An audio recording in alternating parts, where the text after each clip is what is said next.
Congressman James Clyburn, who holds the number 3 post in the House Democratic leadership. He's in Eastover, South Carolina this morning. Congressman, welcome. Last week, after House Speaker Nancy Pelosi announced that she would ask House Democrats to re-elect her as their leader, you announced you wanted to run for the number 2 leadership post. Now, that's currently held by Steny Hoyer, and he, from all indications, is going to seek that post too. So we're going to have a contested election here for House leadership. In a caucus of House Democrats, it's already, I got to say, kind of at the worst in disarray. At best, I suppose you could say, in a holding pattern.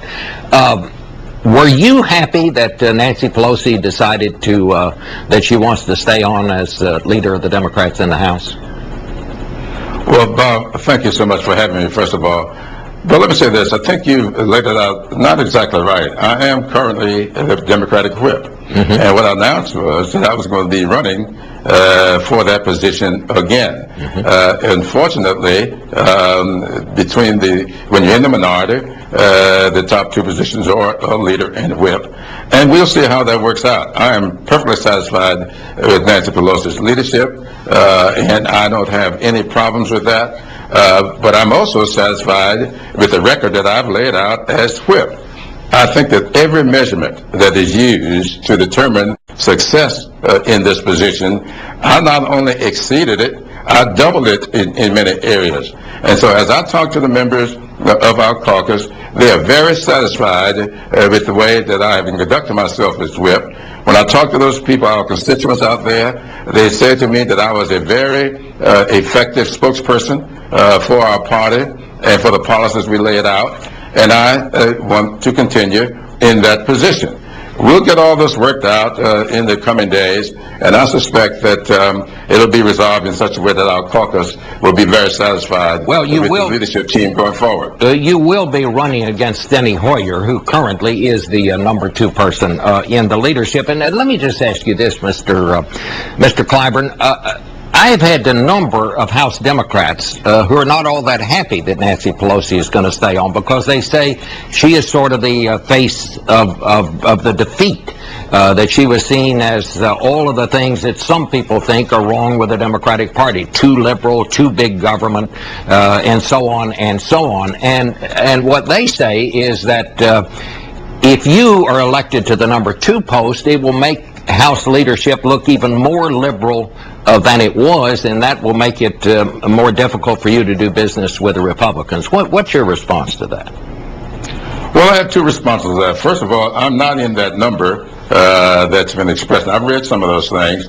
But secondly, I would say to this, I would ask anybody to look at my record of 18 years, look at my record here in South Carolina, and tell me why you classify me as being liberal or conservative. I've heard myself classified in many, many different ways, but I suspect that people are not looking at the record, looking at the service, looking at what I did out on the campaign trail. The fact of the matter is, I campaigned at the request of more blue dogs in their districts than I did in what we would call progressive districts. So everybody tells me it's very hard to pinpoint exactly where I am on the political spectrum, and I think that people are doing that by making some assumptions because of the way that I look. Let's talk a little bit about the Republicans. Maybe it'll be easier for you to talk about that. You heard what some of these Republicans were saying last week, and what some of them were saying on the talk shows this morning, talking about this health care reform. They're talking about trying to starve it by controlling the power of the purse, talking about doing things like trying to cut off funds to the Internal Revenue Service so they can enforce some of the provisions of the new health care reform. How, as Democrats, do you intend to deal with that?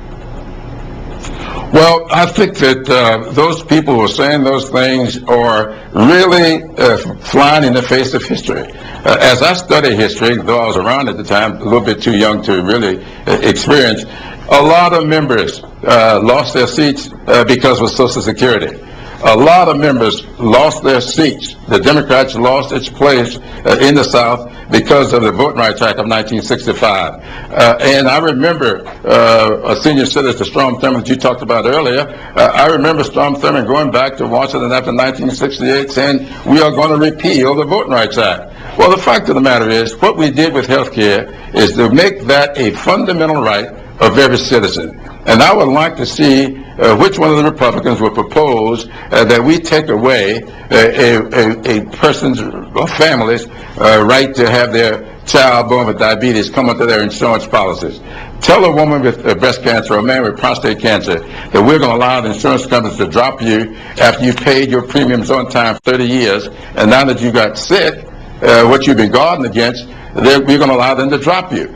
I don't think they're going to be able to do that. They had some good campaign rhetoric out here, but the fact of the matter is, this health care plan, when people know what it is, as opposed to what Republicans say that it is, we didn't have enough money to defend the plan on television. They had a whole lot of money to misrepresent what the plan really is.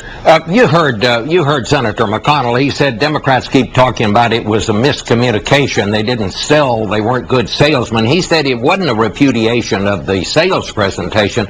It was a repudiation of policies. Do you think, how do you come down on that? Well, I think that what we did, we lost seniors basically on that issue, because what we did in this plan was to really extend the life of Medicare by squeezing out of it all of the fraud that was taking place in Medicare. We read the headlines every day about how much fraud is taking place in Medicare. So you took that money out of it, you extended the life of Medicare, it got represented to seniors that we were cutting Medicare. We were not cutting their services.